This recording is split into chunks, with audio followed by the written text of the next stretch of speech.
Hi friends, welcome to Healthy Cooking Channel. இந்த வீடியோல நம்ம இன்னைக்கு சுவையான தக்காளி ஊறுகாய் எப்படி செய்யலாம்னு பார்க்கலாம். ரொம்ப ஈஸியா செய்யக்கூடிய ரெசிபி.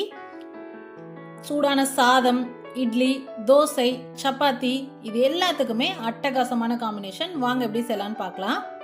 தக்காளி ஊறுகாய் செய்யறதுக்கு நல்ல பழுத்த தக்காளியை எடுத்துக்கோங்க. நான் இன்னைக்கு 1 கிலோ அளவுக்கு தக்காளி எடுத்திருக்கேன். தக்காளி நல்லா கழுவிட்டு துணியில மேலே வச்சு தொடச்சிருங்க, ஈரம் இல்லாமல் இருக்கணும். அடுத்ததா மேலே இருக்கக்கூடிய காம்பு பகுதியை நீக்கிட்டு 4 தக்காளியை வெட்டி வச்சுக்கோங்க.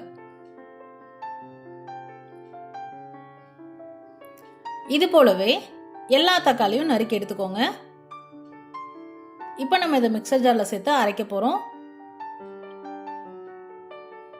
நான் 2 பேட்சா அரைச்சு எடுத்துக்கிறேன், பாதியா போட்டுக்கிறேன். 2 முழு பூண்டு உரிச்சு சேர்த்துருக்கேன். இது எல்லாத்தையும் சேர்த்து நல்லா அரைச்சுக்கோங்க. எல்லா தக்காளியும் அரைச்சு ரெடியா எடுத்து வச்சுக்கோங்க. அடுத்ததா ட்ரை ரோஸ்ட் பண்றதுக்கு 1 டீஸ்பூன் வெந்தயம், 1 டீஸ்பூன் கடுகு, இது ரெண்டும் நல்லா வறுத்துக்கணும். வெந்தயம் நல்லா செவந்து வரணும். கடுகு பாருங்க இந்த மாதிரி பொரிஞ்சு வரும். இந்த ஸ்டேஜில் ஸ்டவ் ஆஃப் பண்ணிட்டு ஆற விட்டுட்டு பொடிச்சு எடுத்துக்கோங்க. இதுக்கிடையில புளி ஒரு பெரிய நெல்லிக்காய் சைஸ் அளவுக்கு புளி ஊற வச்சுக்கோங்க. அடுத்ததா தாளிப்பு பார்க்கலாம். 2 குழிக்கரண்டி அளவுக்கு நல்லெண்ணெய் விட்டுக்கோங்க. எண்ணெய் சூடானதுக்கு அப்புறமா பெருங்காயம், நான் கட்டி பெருங்காயம் சேர்க்கறனால இந்த ஸ்டேஜில் சேர்க்குறேன். நீங்கள் தூள் பெருங்காயமாக இருந்தால் அப்புறமா சேர்த்துக்கலாம். எல்லா பொடியும் சேர்க்கும் போது சேர்த்துக்கலாம். கடுகு 1/4 டீஸ்பூன் சேர்த்துருக்கேன். அடுத்ததாக 2 கொத்து கருவேப்பிலை பொரிஞ்சு வந்ததுக்கு அப்புறமா நம்ம அரைச்சி வச்சிருக்கக்கூடிய விழுது அதில் சேர்த்துட்டு கூடவே 1/4 டீஸ்பூன் மஞ்சள் தூள், தனி மிளகாய் தூள் 2 டீஸ்பூன் சேர்க்குறேன். கல்லுப்பு 1 டேபிள் ஸ்பூன்.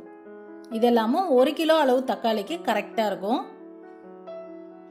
இதெல்லாத்தையும் நல்லா கலந்து விட்டுட்டு மூடி போட்டு நல்லா வேக வைக்கணும். பாருங்க வெந்து வந்துருச்சு, பாதி அளவு வெந்து வந்திருக்கும். எண்ணெய் லைட்டாக பிரிய ஸ்டார்ட் ஆயிருக்கும். இந்த ஸ்டேஜில் நம்ம புளி கரைச்சிட்டு அதோட தண்ணியை வடிகட்டி சேர்த்துக்கலாம். சேர்த்துட்டு எல்லாத்தையும் நல்லா கலந்து விட்டு நல்ல எண்ணெய் பிரிஞ்சு வர அளவுக்கு வேக விட்டு எடுத்துக்கணும். ஸ்டவ் சிம்மில் வச்சுக்கிட்டிங்கனாலும் ஓகே, இல்லைனா மிதமான தீயில வச்சுக்கோங்க. ரொம்ப ஹை ஃப்ளேமில் வச்சிங்க அப்படின்னா எல்லாம் வெளியே தெறிக்க ஆரம்பிச்சிடும். இப்போ பாருங்க நல்ல வெந்து எண்ணெய் பிரிஞ்சு வர ஆரம்பிக்குது. இந்த ஸ்டேஜில் ஸ்டவ் ஆஃப் பண்ணிடலாம். ஆஃப் பண்ணிட்டு நம்ம ஏற்கனவே வெந்தயம் கடுகு வறுத்து பொடி பண்ணி வச்சிருக்கோம் இல்லையா, அந்த பொடியை கலந்து விட்டுட்டு மூடி போட்டு மூடிடுங்க. அந்த பொடியை கலந்தோடனே பார்த்தீங்கன்னா எல்லாம் நம்ம சேர்த்துருக்க இன்க்ரீடியன்ஸோட கலந்து எல்லா வாசனையும் சூப்பராக வரும்.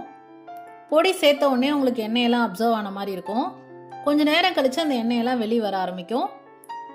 சூடு நல்லா ஆறுனதுக்கு அப்புறமா கண்ணாடி பாட்டிலில் ஸ்டோர் பண்ணி வச்சுக்கலாம். ஃப்ரிட்ஜில் வச்சு ஸ்டோர் பண்ணோம் அப்படின்னா 2 வீக்ஸ் வரைக்கும் கெட்டு போகாமல் இருக்கும். அவ்வளோதான் ஃப்ரெண்ட்ஸ், இந்த வீடியோவில் நம்ம இன்னைக்கு சுவையான தக்காளி ஊறுகாய் கமகமன்னு வாசனையோடு எப்படி செய்யலான்னு பார்த்தோம். இது போன்ற ஹெல்தி ரெசிபிஸ்க்கு மறக்காம ஹெல்தி குக்கிங் சேனலை சப்ஸ்கிரைப் பண்ணுங்க. இந்த வீடியோ உங்களுக்கு பிடிச்சிருந்தா லைக் பண்ணுங்க, ஷேர் பண்ணுங்க, கமெண்ட் பண்ணுங்க. தேங்க்ஸ் ஃபார் வாட்சிங்.